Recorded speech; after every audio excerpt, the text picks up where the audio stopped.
走。今天这期视频呢，是想跟大家分享一下我5月还有6月的爱用物。那我把我的爱用物呢，主要分为了3类，分别有护肤类、美妆类，还有生活类。生活类呢，就包括一些我觉得比较好吃、比较好喝、比较好玩，甚至呢还有一些我觉得对大家非常有用的一些东西可以分享给大家。那首先我们先说护肤类。那护肤类我的第一件爱用物就是这个。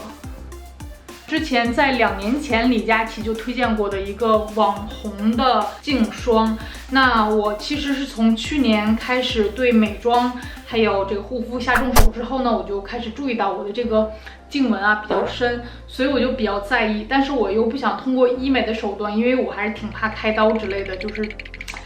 我可能心里还对这个医美还是有一定的障碍。所以我还是选择比较保守的方式，就是涂净霜。当时我就搜了一下哪一款净霜推荐比较好，我就搜到了这一款。我先给大家念一下它就是介绍的功能。那这款净霜的功能呢，就是可以有效改善颈部皱纹，促进皮肤镇定和再生，还会淡化暗沉，还有助于暗沉的肌肤恢复白皙光滑，增加肌肤水分，持久保湿。听起来真的非常厉害，对不对？那就是它甚至宣传可以2周就能看到效果。我觉得你信吗？反正我当时觉得我想拿回来试一试，试了之后呢，发现确实有点夸大了。但是呢，它确实也是有效的。我大概这2个月都是在涂它，也算是60天的一个实测了吧。然后早晚涂它，真的觉得我的皮肤变得嫩嫩的、滑滑的，就是觉得它真的是有一定的效果的。所以我觉得不应该直接管它叫网红，我觉得它还是有一定效果，还是不错的。那我先给大家看一下，就是我平时如何使用它。那我放在我这个旁边的这个小屏幕来给大家看一下，应该这边吧。那我平时使用它呢，就是把它挤在手上，然后呢，就是先在手上搓开，然后再把它拍在脖子上，记得是轻拍，因为我第一次的时候下重手拍，导致我不停的咳嗽，所以就是真的是要轻轻的拍在你的脖子上面，就是非常好，而且它吸收很快。然后它的味道呢，也是我非常喜欢的，是那种有点草本的味道。我其实刚开始看到这款净霜最惊艳的，当然就是它这个拉丝的效果。我相信大家只要在网上看它这个拉丝效果，绝对是它的一个大的宣传点。那我刚开始的时候呢，看到这款净霜的时候，他说推荐的里面呢是有一种东西叫做，我先介绍它是一种东西叫做苏氨酸。我刚开始听到这个名字的时候，我不知道它到底是一个成分还是一种科技，因为它叫做法国特许苏氨酸，所以我以为它是一种科技或者是一种成分。然后我当时就查了好多资料，然后原来才知道它其实苏氨酸它算是一种合成物，它是一种胶原蛋白的合成物。那它另的名字呢，其实也没有另的名字了，其实它就算作叫做低分子胶原蛋白。那这种呢合成物呢，可以很好的被我们的皮肤吸收，来填补我们脖子上颈纹上面这个皱纹里面的这个胶原蛋白的空缺，所以可以很好的来就是说修复我们这个脖子上面的这个皱纹。同时呢，它这款净霜里面还有这个叫做积雪草萃取物和叫库拉索芦荟叶汁提取物。那你一听这个名字就知道这2款这个东西就是提取物啊，还有这个萃取物，它都是非常好的，能够帮助皮肤抗氧化呀，达到美白，然后同时又可以很好的舒缓镇定我们的皮肤。一听到芦荟就知道这肯定是舒缓镇定皮肤的，所以我还是觉得这款净霜还是很不错的，尤其我觉得在夏天使用起来就是觉得更加的舒适。反正这个坚持了2个月用下来之后，我的脖子我确实有感觉到改善，所以我就推荐这款净霜。这个是我5月6月爱用物，我几乎现在已经用了大半罐了，就是可能剩下1/3左右吧。那第2件产品呢是这个，是欧缇丽家这祛斑美白精华。那我之前也出过它和倩碧家的美白镭射屏的一个对比。那我也是做了28天的一个实测，左右脸的一个实测。那我先把链接放在这个角落，然后大家如果感兴趣的话可以点开看。那我通过了这个28天实测之后呢，包括我这个作为一个偏干皮的一个人的话，我的整体的感觉还是我真的比较喜欢欧缇丽家这一款，它真的很润，而且上在皮肤上很好推开，很好吸收，基本上手上一推开，它基本上就润过了。但是它推开之后，你不会觉得就是说它好像就没有了，你还会觉得它在皮肤上附着着，你还可以进行一些短暂时间的一个按摩。所以总体来说，我使用他们家这款美白精华的就是感受非常的好。而且以前我上这个粉底的话，我会觉得我比我的这个本身肤色白特别多，但是现在我用完了之后，我就觉得它更像有点像军肤色这种感觉，所以我还是觉得他们家这个美白效果也是不错的。你看，包括我之后测评完之后，我还一直在坚持用他们家这个，就是一直想赶快把它用空，可能还会回购的这种，所以我推荐给大家，这是我5、6月爱用物。最后一件我5、6月的爱用物呢是面膜，这3款面膜分别有16的，然后有绿茶的，还有红森的。那我先从16的，16它这款就是相对来说比较适合，就是如果是亮白皮肤，就是皮肤有点暗沉的，就是说妹子们。那这款呢，它里面当然就是显而易见是有这个16的这个提取物。那接着说他们家这个绿茶，那绿茶的话就是比较适合就是补水保湿，所以就是相当于就是说你如果你去想要美白偏美白的话，你就敷这个；如果你要是想补水，你就敷绿茶。那红森的呢，这个就是比较适合，如果你要皮肤受损啊、皮肤敏感啊，可以敷这个红森。最近起了这颗痘痘，然后这颗痘痘呢，就是还是挺红，很明显，像长了一颗媒婆痘一样。然后我当时就是在敷这款面膜之前呢，我这个痘是有点泛红凸出来的。我当时只敷了15、20分钟，我也没有太在意。等我再照镜子的时候，发现我那个痘下去了，就是不能说它是消下去了，只能说它变暗了，然后让我觉得，好像状态好很多。那我先给大家读一下我就是使用完这3款就是面膜的时候的当下的一个使用感受。我已经拿一个小本本把当下的一个使用感受已经记下来了，我先给大家说一下。首先说16的这个面膜呢，我当时记得是这个面膜本身非常的薄很轻，但是正反面不明显，而就是需要看鼻子的部分来区分正反面。鼻子的部分呢覆盖的不够全面，就是这个面霜的，就是16的这一款就觉得鼻子这边裸露的有点太多。但是精华液很充足，拿出面膜后可以挤出比较多余的精华液，再敷在两颊，精华液黏黏滑滑的，很贴肤，很舒服。这是我当下使用完它的这个感受。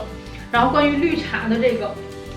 绿茶的话，我的使用感受就是也是面膜很薄很薄，因为额头比较大，所以我只能敷半个额头。然后这款的面膜呢是没有气味的，精华液也是很足，冰冰凉凉的，很舒服。这款绿茶呢，我觉得它们虽然都是它面膜，但我感觉好像它们这3款面膜的设计也不一样。然后这款面膜呢，就是明显就只能盖住我一半的额头，就是上面的额头就完全覆盖不了。所以我觉得这款就是每一款的它都有点瑕疵，像这一款它的鼻翼好像覆盖的不是很好，这一款它是额头覆盖的不是很好。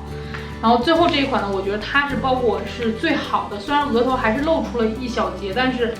就是总的来说，这款是覆盖红森这款覆盖是最好的，包括鼻翼呀，包括这个额头部分是覆盖比较好的。我觉得这3款面膜都比较适合那种小脸的人群，就是像我这种如果脸特别大的话，你会觉得它这个面膜太小，但是它面膜真的是很薄很薄，而且正反面有的时候搞不清楚。那我也把那个我平时敷用它的这个视频放在旁边，大家可以看。OK， 那这个就是以上我最近5月、6月的这个护肤类的爱用物。那接下来我来说美妆类的。那美妆类的第一个爱用物呢，就是这个 Bobbi Brown 家的这款，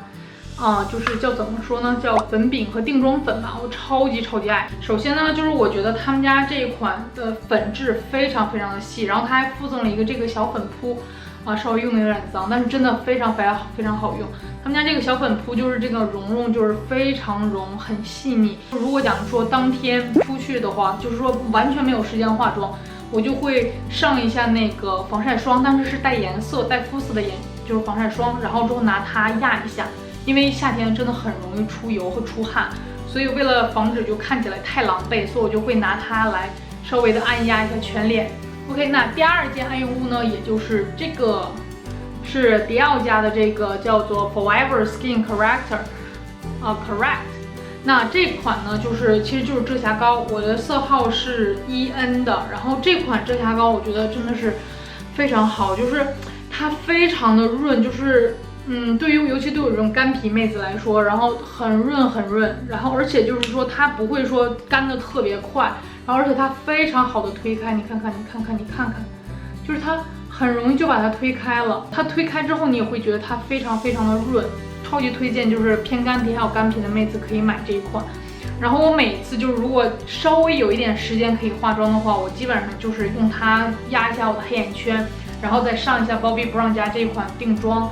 然后基本上就差不多了，然后再画一个眉毛就口红，然后就可以出门了。所以我觉得这2个搭配在一起，我觉得夏天的时候那种素颜妆真的是超级需要。修容的我最近很喜欢的是这款 Fenty Beauty 家的，这个稍微盒子让我用的有点脏了。那它这款呢，就是色号是01号的 Amber， 我觉得大家很熟悉的是他们家那个就是修容棒。但是我买的是修容盘，为什么呢？是因为修容棒，我作为一个美妆界的新手，就是下手非常容易重，所以我一般就是修容棒的话，我弄不好就画了2条线。而用这种修容膏的话，我可以配上我这种就是小小的这种刷子，火苗刷，然后可以就是比较细微的，就是我觉得哪里需要加重，把它画一下。而且最近非常流行这种倒三角眼妆的时候，就是我觉得很多人可以不用那种就棕色眼影，完全可以用他们家这款修容膏来画这个眼部的这个加深，我就觉得非常好。所以就是他们家这个膏体，我给大家看一下，这款膏体我之前好像也推荐过，他们这款膏体也是非常柔软的那种膏体，然后它涂开也非常好，容易就晕开了。你看，就是一点都不会说那种难推开啊什么的，就是很好用的这一款。那最后一款美妆的我最近的5、6月的爱用物就是这个叫 Benefit 家这款定妆喷雾。那我定妆喷雾的话，我之前我其实买过一瓶，然后它用空了，然后我又去买的这个 UD 家的这款，但是 UD 家这款简直把我恶心够呛。为什么？是因为他们家这个气味又难闻，雾感又大。哇塞，这个喷出来的这个大水珠，大家可以看一下，离近看，就是感觉好像是一个机枪扫射过去一样，而且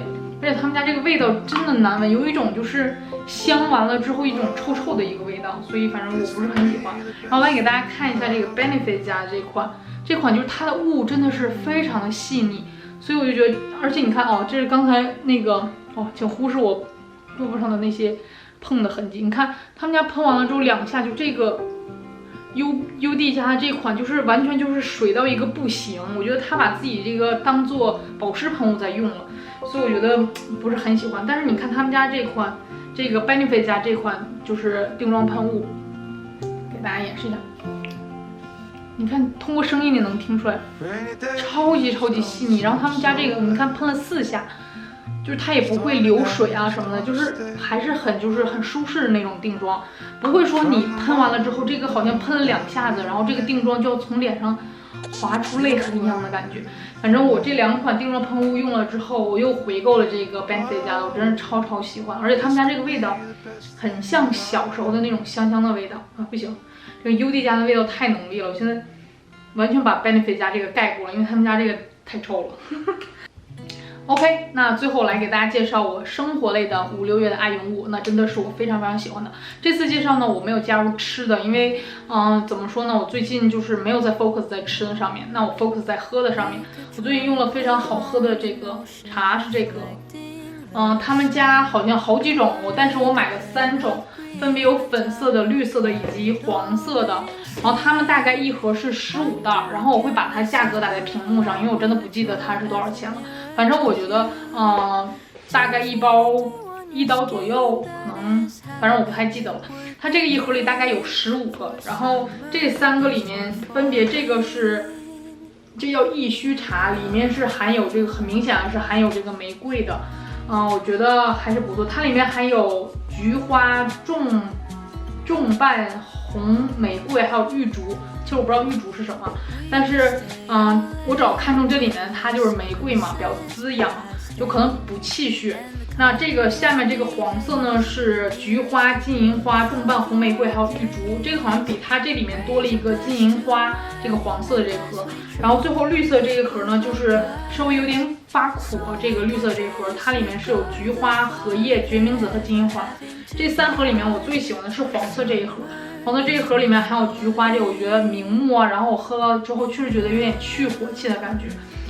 最近已经有一段时间没有喝他们家的茶，因为夏天越来越热了，我没有办法喝热茶，所以我就觉得我身上的火气冒出来，最近还起了这个痘。我觉得春天的时候非常推荐大家可以喝这种花茶，就是对于女生来说，其实一年四季都可以喝花茶，就是很滋补，是那种很温和的去滋补。所以我推荐大家就是可以尝试一下这款茶吧。OK， 那接下来说我第二个爱用物。那第二个爱用物呢是这个，是护垫。那其实是比较偏女性的产品了。这个护垫，怎么说呢？自从我来了美国之后，就是尤其是生了宝宝之后，我就很在意护垫，因为可能当了妈妈之后，你会多少知道有漏尿的这个就是问题。那我当时就是用过很多护垫，包括美国的各种品牌，贵的呀、便宜都用过。然后我最近用了这款护垫，我真的很喜欢。那给大家打开看一下，他们家这款护垫呢，就是宽度非常够。他们家这款护垫有这么宽，就是反正我就觉得女生的护垫如果很薄，就是中间很窄的话，其实你贴在那个小裤上面，它其实很容易就。怎么说呢？很容易就歪斜掉，它就起不到护垫的作用了。就是干燥的小裤，然后贴上它，它的粘度还真的非常好，你可以保持将近3-4个小时，它都不会歪斜，而且它是纯棉的，而且就是没有任何的味道。他们家有分不同的型号，然后我当时我选的是这个第2个型号，因为我是这种，他们家还有这种卫生巾嘛，所以我就是选用的直接是护垫。总体用起来就是非常喜欢，而且非常的薄，大家可以看一下它这个薄度。就是很薄，而且没有味道，还是纯棉的，然后它粘度也好，宽度也够，所以我觉得真的是我这个5-6月的爱用物。就是其实它是我去年其实就已经在用，我已经回购了不知道多少包了，所以我可以推荐给大家，真的非常好。那如果你跟我一样有对护垫的这个需求，同时你还想找一款就是粘度够、宽度够的这种护垫，而且是纯棉的话，那我推荐这款护垫给你。OK， 那我最后一个爱用物呢是一本书。那我最近推荐的这本书呢叫做这个，也是最近比较火的一个，其实是儿童读物了，大概给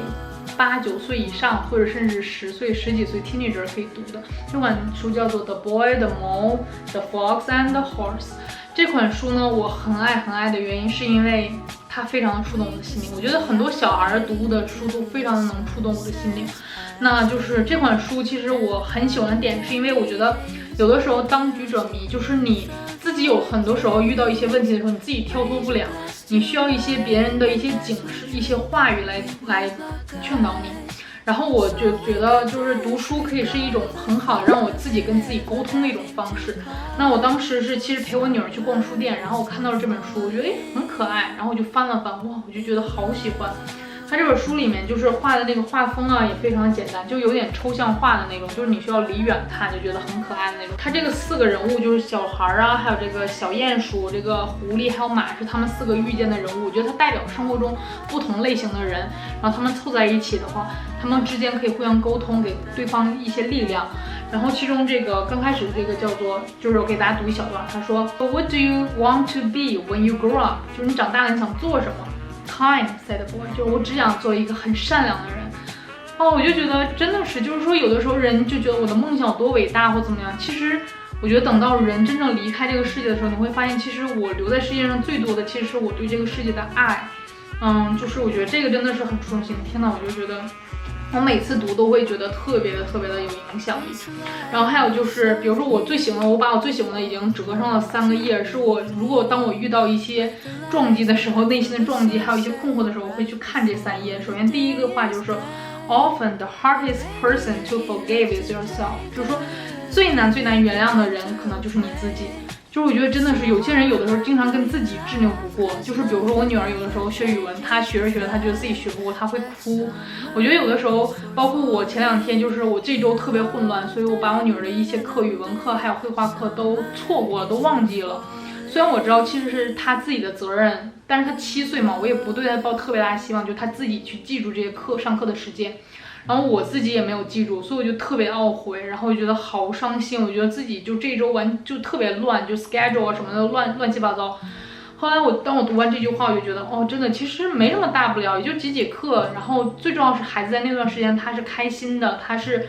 happy 的，我觉得这个是非常重要的，总比你就是孩子坐在那儿上1小时课就一定要就是有意义。所以我觉得有时候你需要就是原谅自己，最难原谅的就是自己，你需要原谅自己。然后还有就是什么，Tears fall for a reason and they are your strength, not weakness。就是有的时候哭泣不代表着你的脆弱，而代表着你的坚强。就是说我流泪了，是因为我咬牙坚持住了。所以我觉得他其中很多话都特别震慑人心，包括我最喜欢的一段，就是我自从做了美妆博主之后，我其实不应该说我做了美妆博主，自从我开始录视频了之后，我经常对自己感觉到很疑惑，我经常对自己很否定，然后甚至有的时候很多时候都不想再去录视频，就觉得反正没什么人看，我干嘛要去录视频，就很低落，尤其是就是觉得自己特别渺小的时候。然后他这里面就告诉我，这本书里面也告诉我，就是说你最经常跟别人去比较，就是一种浪费时间。所以我现在尽量的让自己不去把自己或者把别人跟自己比较，或者把自己跟别人比较。那这里这段话就是说，有一段话我觉得很感触。他说 ，Sometimes said the horse, sometimes what? asked the boy. Sometimes just getting up and carry on is brave and magnificent. 就是说。有的时候你不要想那么多，你只要能够继续去做，能够坚持不放弃，其实就是非常勇敢的一件事情，而且也非常重要的一件事情。我就觉得，每当我跟我老公说我不想再弄视频了，我不想再去剪视频，我不想再去录视频了，然后我老公就说好啊，那你就 take a break， 就休息一下或者干什么。但是大概2个小时之后，我老公发现我又坐那儿在剪视频了，我老公就说，哎，你不是说你不想弄了吗？我就说，哎，我想起了这句话，我就觉得我只要坚持去做，就会做完，而且我会觉得，我其实只要是一开始了，我其实还是很 enjoy 的。所以我觉得有的时候，就是说这里面很多的话，我觉得都非常的触动我，都让我觉得，就是让我的内心变得不那么压抑了，就是让我觉得自己好像。也可以去被理解，尤其是自己去跟自己的对话，这个就是其实也是另外的一种自我跟自我的一种对话，所以我觉得这个书非常好，所以我推荐给大家。它其实是儿童读物了，但是我觉得也非常好。OK， 那以上呢就是我今天分享给大家的我5月、6月的爱用物，那希望大家喜欢。那如果你要是有任何的问题的话，也可以在下方给我留言，还记得给我一个点赞、评论、转发。那我们下期再见喽，拜拜。